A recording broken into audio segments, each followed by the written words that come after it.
আজকের গল্প ethical hacker. আমি বাবলু আপনাদের গল্প শোনাচ্ছি এথিক্যাল হ্যাকার পর্ব 17।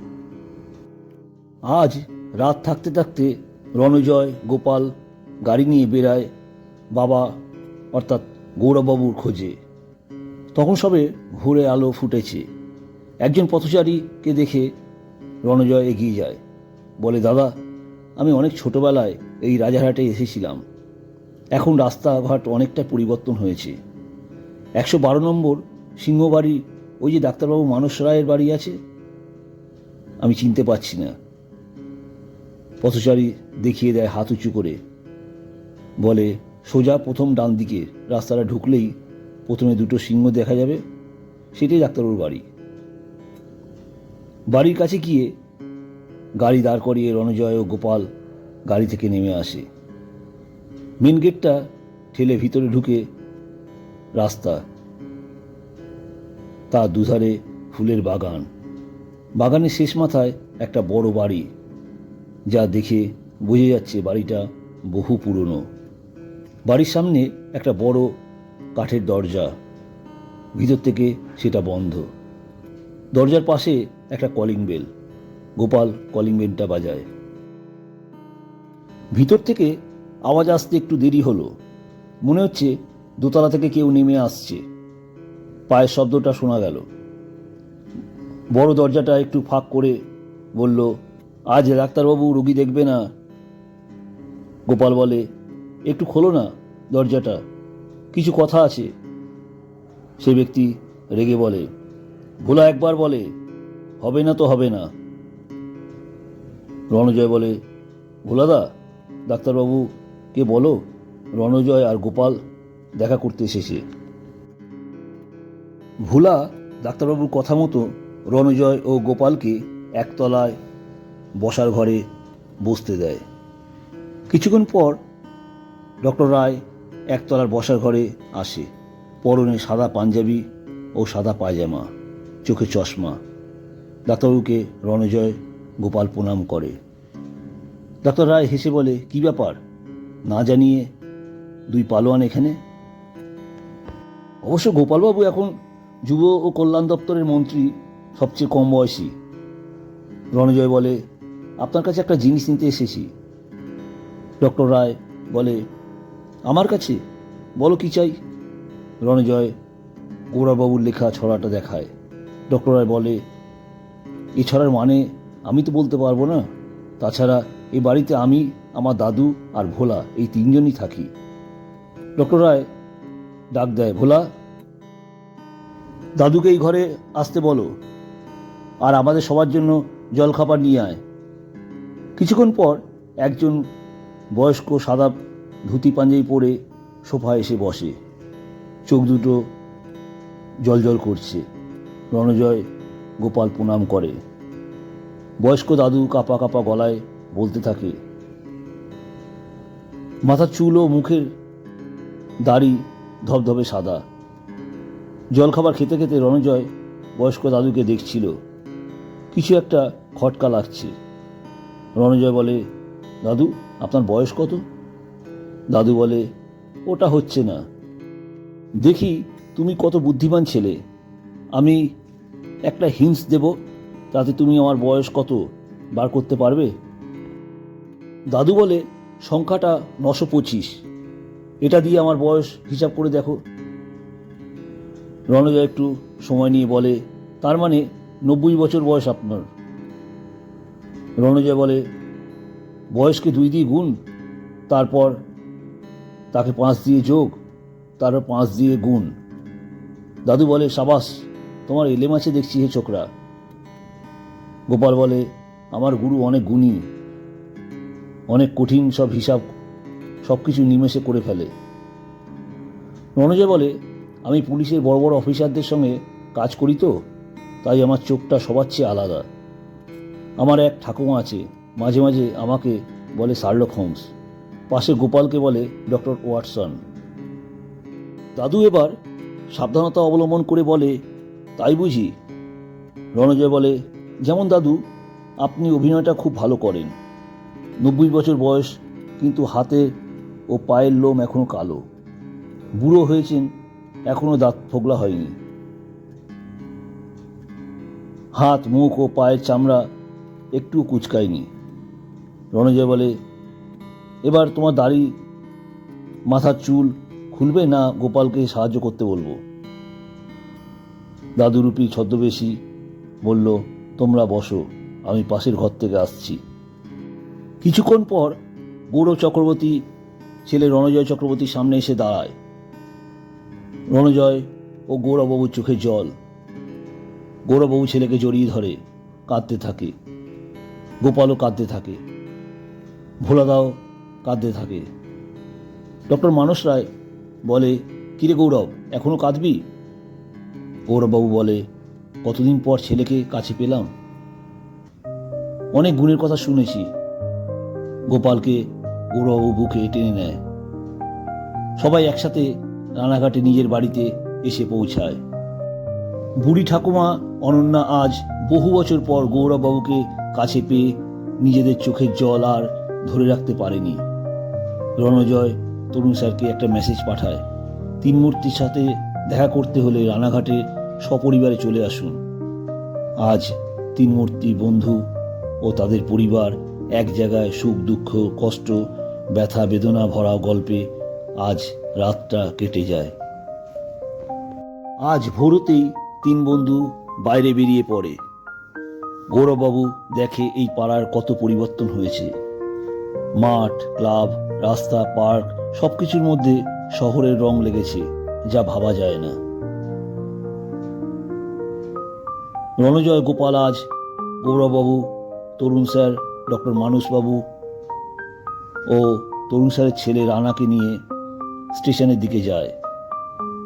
রাস্তায় একটা বড় কর্পোরেট অফিস দেখে গৌরববাবু বলে, এত বড় কর্পোরেট অফিস এই রানাঘাটে করেছে, অনেক টাকা আছে বোঝা যায়। গোপাল বলে, ভিতরটা একটু দেখে আসি মেসোবাবু। সবার ইচ্ছাতে বাধ্য হয়ে ভিতরে যেতেই সিকিউরিটি এসে বলে, স্যার নমস্কার। তিন বন্ধু বলে, আমরা একটু দেখতে এসেছি, ভিতরে যাচ্ছি না। গৌরববাবু বলে, কিন্তু আপনি স্যার কাকে বললেন? এই তরুণ স্যারকে? সিকিউরিটি বলে, না স্যার, পিছনে রণজয় স্যার ও গোপাল স্যারকে, আমাদের মালিক। রণজয় সিকিউরিটিকে বলে, ভিতরে বলে আসো সবার জন্য কফি পাঠাতে। গৌরববাবু ছেলেকে জড়িয়ে ধরে বলে, আমার জীবনে এই রকম একটা কর্পোরেট অফিস তৈরি করব ভেবেছিলাম। রণজয় গৌরববাবুকে অফিসের ভিতরে নিয়ে গিয়ে বলে, বাবা, এই কেবিনটা তোমার জন্যই তৈরি করা। 400 কর্মী এখানে কাজ করে, এখন থেকে সব কিছু দায়িত্ব তোমাকে নিতে হবে। আর তরুণ স্যার ও রানাদাকে না জানিয়ে আমি এখানে অ্যাসিস্ট্যান্ট ম্যানেজারের জন্য রানাদার কথা ভেবেছি। তুমি কি রাজি এখানে কাজ করতে রানাদা? তরুণ স্যার বলে, রণজয়, তোমার সঙ্গে কাজ করার মানে রানার কপাল ভালো। দুপুরে গৌরববাবু ও তার বন্ধুরা বুড়ি ঠাকুমার বাগান বাড়িতে পুকুরে নেমে জাল দিয়ে মাছ ধরতে থাকে। সেই পুরনো স্মৃতিগুলো মনে পড়ে। আজ যেন বয়সটা তাদের কাছে একটা সংখ্যা মাত্র।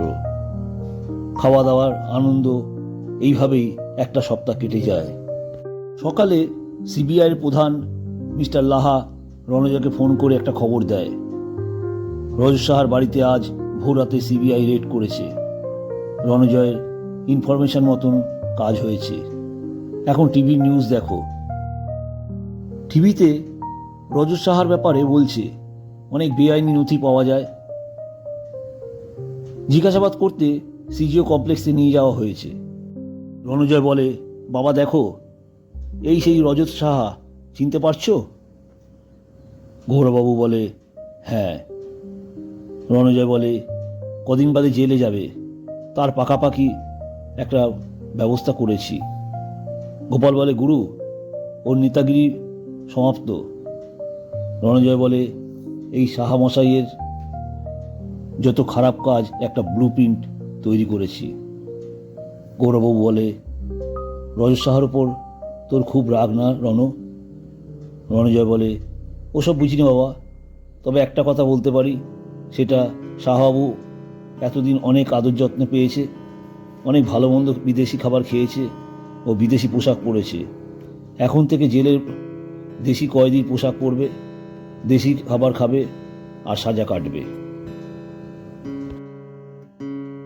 আজ রবিবার, ছুটির দিন। সকালবেলায় বুড়ি ঠাকুমার গুরুভাই রণজয়দের বাড়িতে আসে। গৌরববাবুর সঙ্গে গুরুভাইয়ের পরিচয় হয়। গুরুভাই বলে, আমার রণভাই আর গোপাল ভাইয়ের জন্য প্রভু সন্তানদের মুখে আজ অন্ন তুলে দিতে পারছি। ভক্তনিবাস তৈরি হয়েছে।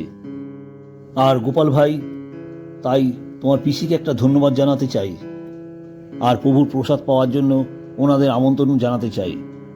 প্রয়োজনে অতিরিক্ত অর্থ ব্যাংকে পাঠিয়েছে। গোপাল রণজয়ের দিকে তাকায়। বুড়ি ঠাকুমা ও অনন্যা একটু অপ্রস্তুতে পড়ে যায়। বাধ্য হয়ে রণজয়কে মাঠে নামতে হয়।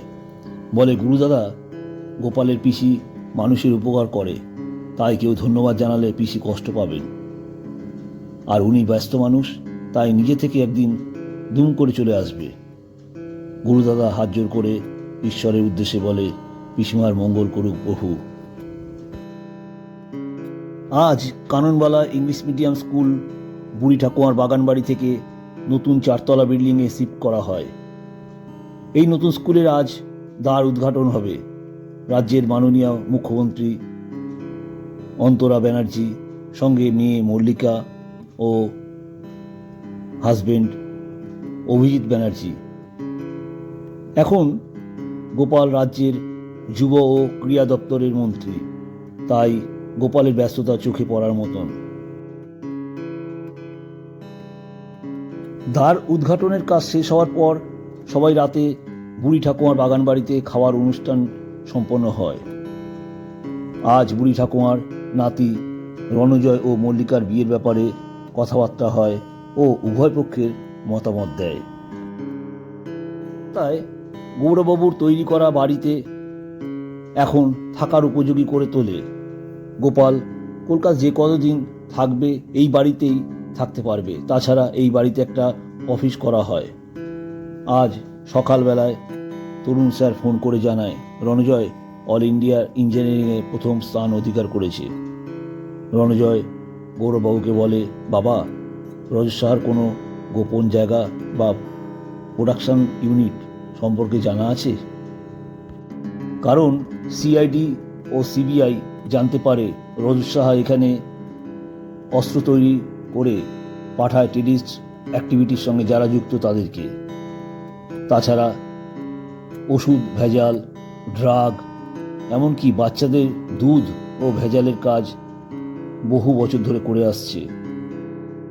গৌরববাবু একটু কষ্ট পেয়ে যেন কথাগুলো মুখ দিয়ে বলে ফেলে, রজত এখনো নিজেকে শুধরাতে পারল না।